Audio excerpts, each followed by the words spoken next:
Folktale ꯃꯅꯤꯄꯨꯔꯕꯨ ꯇꯥꯕꯤꯔꯤꯕ ꯈ꯭ꯋꯥꯏ ꯄꯨꯝꯅꯃꯛꯄꯨ ꯑꯍꯥꯟꯕꯃꯛꯇꯗ ꯑꯩꯍꯥꯛꯅ ꯏꯀꯣꯛꯅꯅ ꯈꯨꯔꯨꯝꯖꯔꯤ꯫ ꯆꯦꯅꯦꯜ ꯑꯁꯤꯗ ꯅꯨꯡꯉꯥꯏꯔꯕ ꯐꯨꯡꯒꯥ ꯋꯥꯔꯤ ꯃꯆꯥ, ꯄꯥꯎꯔꯧꯅꯆꯤꯡꯕ ꯀꯌꯥ ꯑꯃ ꯄꯨꯖꯔꯛꯀꯦ ꯑꯃꯗꯤ ꯃꯌꯥꯝꯅ ꯅꯨꯡꯁꯤꯕꯤꯗꯨꯅ ꯆꯦꯅꯦꯜ ꯑꯁꯤꯕꯨ ꯂꯥꯏꯛ, ꯁꯕꯁꯀ꯭ꯔꯥꯏꯕ ꯑꯃꯗꯤ ꯁꯦꯌꯔ ꯇꯧꯕꯁꯨ ꯀꯥꯎꯕꯤꯗꯅꯕ ꯍꯥꯏꯖꯔꯤ꯫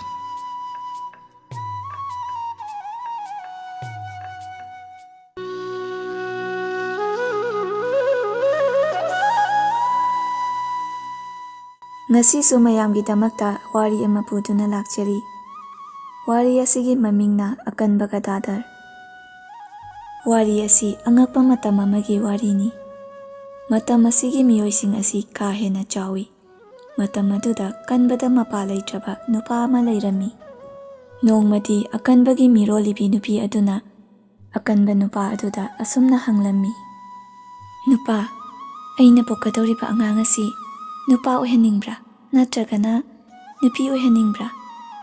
ꯑꯀꯟꯕꯗꯨꯅ ꯑꯁꯨꯝꯅ ꯈꯨꯝꯂꯛꯏ, "ꯏꯐ ꯐꯩ, ꯀꯔꯤꯒꯨꯝꯕ ꯅꯨꯄꯥ ꯑꯣꯏꯔꯝꯂꯕꯗꯤ ꯑꯩꯍꯥꯛ ꯌꯥꯝꯅ ꯊꯨꯅ ꯁꯤꯒꯅꯤ." "ꯀꯩꯅꯣ ꯍꯥꯏꯁꯤꯕꯨ ꯅꯨꯄꯥ?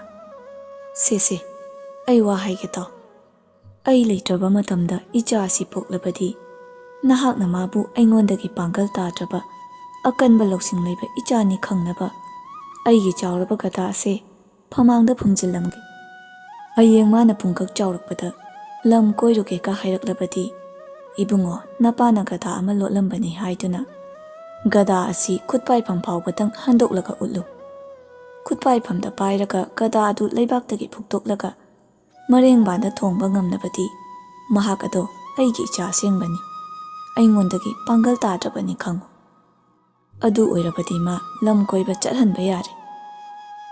ꯑꯁꯨꯝꯅ ꯍꯥꯏꯔꯝꯂꯒ ꯈꯔ ꯂꯩꯔꯒ ꯀꯟꯕ ꯅꯨꯄꯥ ꯑꯗꯨ ꯂꯩꯈꯤꯗ꯭ꯔꯦ꯫ ꯃꯇꯝꯒꯤ ꯃꯇꯨꯡ ꯏꯟꯅ ꯅꯨꯄꯤ ꯑꯗꯨ ꯃꯆꯥꯅꯨꯄꯥ ꯑꯃ ꯄꯣꯛꯂꯦ꯫ ꯈꯪꯍꯧꯗꯅ ꯑꯉꯥꯡ ꯄꯣꯛꯂꯛꯄꯁꯤꯗ ꯅꯨꯄꯤ ꯑꯗꯨ ꯃꯆꯥ ꯏꯔꯨꯖꯕꯤꯅꯕ ꯏꯁꯤꯡꯒ ꯑꯃꯠꯇ ꯁꯣꯛꯍꯧꯗ꯭ꯔꯦ꯫ ꯃꯔꯝ ꯑꯗꯨꯅ ꯄꯣꯛꯄꯗ ꯉꯥꯏꯔꯤꯕ ꯃꯆꯥ ꯑꯗꯨ ꯍꯨꯟꯗꯣꯛꯂꯝꯂꯒ ꯄꯨꯈ꯭ꯔꯤꯗ ꯏꯁꯤꯡ ꯁꯣꯛꯄ ꯆꯠꯈ꯭ꯔꯦ꯫ ꯇꯟꯖꯥ ꯑꯁꯤꯗ ꯂꯩꯕꯥꯛ ꯑꯗꯨꯒꯤ ꯅꯤꯡꯊꯧꯒꯤ ꯁꯥꯃꯨ ꯉꯥꯎꯔꯦ ꯍꯥꯏꯗꯨꯅ ꯃꯤꯌꯥꯝ ꯀꯥꯡꯈꯣꯡ ꯆꯥꯏꯅ ꯆꯦꯟꯅꯔꯛꯂꯦ꯫ ꯑꯉꯥꯎꯕ ꯁꯥꯃꯨꯅ ꯌꯨꯝ ꯀꯩ ꯎꯄꯥꯜ ꯋꯥꯄꯥꯜ ꯑꯀꯤꯕ ꯐꯪꯅ ꯃꯥꯡ ꯇꯥꯛꯍꯜꯂꯦ꯫ ꯃꯤ ꯁꯥ ꯁꯟ ꯃꯊ꯭ꯋꯥꯏ ꯃꯥꯡꯕꯁꯨ ꯌꯥꯎꯔꯦ꯫ ꯑꯗꯨꯕꯨ ꯑꯉꯛꯄꯒꯤ ꯊꯧꯗꯣꯛꯅꯤ, ꯁꯥꯃꯨ ꯉꯥꯎꯕꯒꯤ ꯄꯥꯎ ꯑꯁꯤ ꯍꯦꯛ ꯇꯥꯕꯗ ꯍꯧꯖꯤꯛꯇ ꯄꯣꯛꯂꯤꯕ ꯑꯉꯥꯡ ꯑꯗꯨꯅ ꯄꯨꯛ ꯍꯧꯒꯠꯂꯒ ꯃꯄꯥꯒꯤ ꯈꯨꯗꯩ ꯑꯆꯧꯕꯗꯨ ꯖꯣꯟ ꯖꯣꯟ launa ꯁꯦꯠꯆꯤꯜꯂꯦ꯫ ꯑꯗꯨꯒ ꯁꯥꯃꯨꯅ ꯂꯥꯛꯄ ꯂꯝꯕꯦꯜ ꯑꯗꯨꯗ ꯃꯥꯁꯨ ꯄ꯭ꯔꯞ ꯄ꯭ꯔꯞ ꯂꯥꯛꯂꯦ꯫ ꯁꯥꯃꯨ ꯇꯥꯟꯅꯔꯛꯂꯤꯕ ꯃꯥꯎꯠꯅ ꯄꯣꯛꯄꯗ ꯉꯥꯏꯔꯤꯕ ꯑꯉꯥꯡ ꯑꯗꯨꯅ ꯁꯥꯃꯨ ꯃꯃꯥꯡꯗ ꯆꯪꯁꯤꯜꯂꯛꯄ ꯎꯕꯗ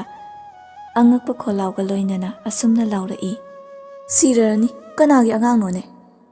ꯂꯥꯎꯔꯤꯕꯗꯨ ꯇꯥꯕ ꯇꯧꯗꯅ ꯑꯉꯥꯡ ꯑꯗꯨꯅ ꯄ꯭ꯔꯞ ꯄ꯭ꯔꯞ ꯆꯪꯁꯤꯟꯈ꯭ꯔꯒ ꯁꯥꯃꯨ ꯑꯗꯨꯒꯤ ꯃꯃꯥꯡꯗ ꯆꯞ ꯂꯦꯞꯂꯨꯔꯦ꯫ ꯁꯥꯃꯨꯅ ꯃꯅꯥꯇꯣꯟꯅ ꯑꯉꯥꯡꯒꯤ ꯃꯈ꯭ꯋꯥꯡꯗ ꯈꯣꯠꯄꯗ ꯄꯣꯛꯄꯗ ꯉꯥꯏꯔꯤꯕ ꯑꯉꯥꯡꯅꯤꯅ ꯐꯠ ꯐꯠ ꯍꯦꯛꯇ ꯅꯥꯟꯊꯣꯛꯏ꯫ ꯁꯥꯃꯨꯅ ꯑꯉꯥꯡ ꯑꯗꯨ ꯍꯥꯠꯄ ꯉꯝꯗ꯭ꯔꯦ꯫ ꯈꯨꯗꯛ ꯑꯗꯨꯗ ꯑꯉꯥꯡ ꯑꯗꯨꯅ ꯁꯥꯃꯨꯒꯤ ꯃꯌꯥ ꯑꯃ ꯁꯠꯂꯒ ꯑꯁꯠꯄ ꯃꯌꯥ ꯑꯗꯨꯅ ꯗꯝ ꯗꯝ ꯐꯨꯗꯨꯅ ꯁꯥꯃꯨ ꯑꯗꯨ ꯍꯥꯠꯇꯣꯛꯂꯦ꯫ ꯁꯥꯃꯨ ꯍꯥꯠꯂꯦ ꯍꯥꯏꯕ ꯄꯥꯎ ꯑꯁꯤ ꯅꯤꯡꯊꯧꯒꯤ ꯃꯅꯥꯀꯣꯡ ꯌꯧꯈ꯭ꯔꯦ꯫ ꯅꯤꯡꯊꯧꯅ ꯑꯉꯥꯡ ꯑꯗꯨꯒꯤ ꯃꯔꯤ ꯃꯈꯣꯡ ꯊꯤꯔꯗꯨꯅ ꯃꯤꯅꯥꯏ ꯃꯤꯁꯜꯒ ꯂꯣꯏꯅꯅ ꯂꯨꯈ꯭ꯔꯥꯕꯤꯒꯤ ꯃꯌꯨꯝꯗ ꯂꯥꯛꯂꯦ꯫ ꯄꯣꯛꯄꯗ ꯉꯥꯏꯔꯤꯕ ꯑꯉꯥꯡꯗꯨꯅ ꯁꯥꯃꯨ ꯃꯌꯥꯗꯨ ꯃꯔꯦꯡꯕꯥꯟꯗ ꯊꯣꯡꯒꯠꯇꯨꯅ ꯂꯩꯔꯝꯕ ꯎꯕꯗ ꯅꯤꯡꯊꯧ ꯑꯗꯨ ꯉꯛꯄꯅ ꯈꯝ ꯊꯦꯡꯈ꯭ꯔꯦ꯫ ꯅꯤꯡꯊꯧꯅ ꯂꯨꯈ꯭ꯔꯥꯕꯤ ꯃꯃꯥ ꯑꯗꯨꯗ ꯃꯅꯥ ꯃꯊꯨꯝ ꯀꯌా ꯑꯃ ꯄꯤꯕꯤꯔꯦ, ꯑꯗꯨꯒ ꯃꯆꯥ ꯑꯗꯨꯕꯨꯅ ꯒꯗꯥꯙꯔ ꯑꯀꯟꯕ ꯍꯥꯏꯅ ꯃꯃꯤꯡ ꯊꯣꯟꯕꯤꯔꯝꯂꯒ ꯀꯣꯅꯨꯡꯂꯣꯝꯗ ꯍꯟꯈꯤ꯫ ꯒꯗꯥꯙꯔꯅ ꯆꯥꯎꯔꯛꯂꯕ ꯃꯇꯝꯗ ꯅꯣꯡꯃ ꯃꯃꯥꯗ ꯂꯝ ꯀꯣꯏꯔꯨꯒꯦ ꯍꯥꯏꯔꯛꯄꯗ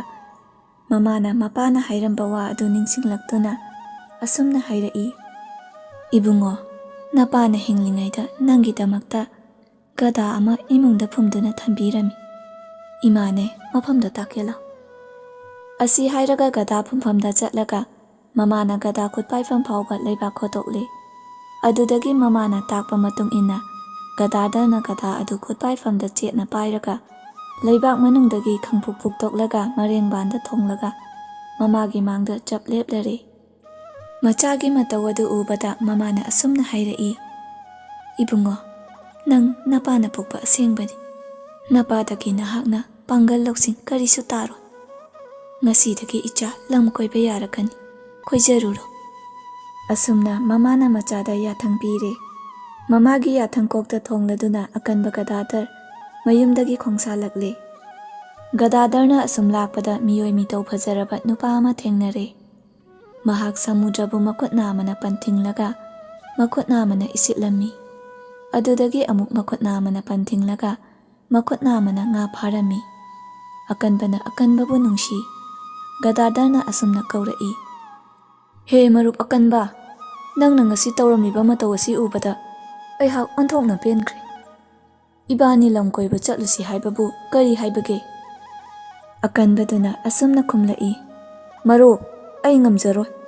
Aingondagi hena kankraba ngakta pik thana leiramgani. Ai kije. Adubu karigumba Akanba Gadadhar haibaduna haurabadi ai chatkani. Wasi tabada Gadadharna asumna khumlai. Ai nine Gadadhar haribado. Asengrane, nangbu yaurabadi ai kanasu kidre. Asi haiduna nupa adu lam koirusi haiba yare. Madudagi makoi ani nga khara pharaga lam koiba lakminare. Khara chatlaga ching khulokpiga amu unare. Mahakna amu kamdaurami haibada chauraba ching mayam adu hunduna khulokpi sanarami. Gadadharna Akanba amasu leire haiduna mabusu kaurai. Ho marup, aikoina lam koiba laklibasi nangsu khara yaubiyo. Ching khulokpina asumna khumlai. Marup, aingondagi hena kallaba kaya leikraponi. Aigije chacharo. Adubu karigumba Akanba Gadadhar haibaduna haurabadi ai soidana chatkani. Gadadharna, ai nine Gadadhar haibado. Asumna haibadagi harau yaraduna makoi ahum lakminare. Khara amuk chatlaga san phigauga unare. Mahakna amuk kamdaurami. San mayam ama magi phigauda haptuna puraklaga chingol amada thadoklaga sajik chahalli. Magi matau adu ubada Gadadhar pungak ngakre. Alli, maga manana kanba kana amata leiramu. Asi khalaba matung Gadadhar asumna hairai. Marup, nangi natau asi angakpani. Nang Akanbani. Aduna nangsu aikoiga lam koiba chatlusi. Mahak ahanbada yaramde. Adubu Akanba Gadadhar yauri tabada phare haiduna mahaksu yare. Asumna Akanba mayamadu san phigaugi mayumda chak charukisi haiduna lakminare. San phigaugi mamadi pisak pi. Wangbada makoigi makhwangmukta mayawi. San phigaugi mamana nga thongduna makoi chak chaba loire. Chak chaba loiraba matung mamana makoi Akanba singdubu yenglaga asumna hairai. Ichasa, nakoi aibu thengduna khongpham amatang lenghanba ngamlabadi nakoi lam koiba chatlu natrabadi chatlunu. Asumna hairaba matung Akanba mayamdu mathang chang yenglakpada masa punrai tuba natana kana amatana nupi adubu khongpham ama phauba lenghanba ngamdre. Aroibada Akanba Gadadhar thoklakle. Gadadharna mamicheje uisilaga Akanba sapuga loinana nupi aduda thengbabu nupi adu khangba ngamdaduna khongpham ahum handoi. Nupi aduna Gadadharbu hanna thagatli. Macha adu mangonda sinaraga mayumda leihawi. Asumna Akanba mari adu lam koiba lakle. Khara chatlaga makhoi mari adu khonggang amada thonglare. Mafam adu mi amata leiba ude.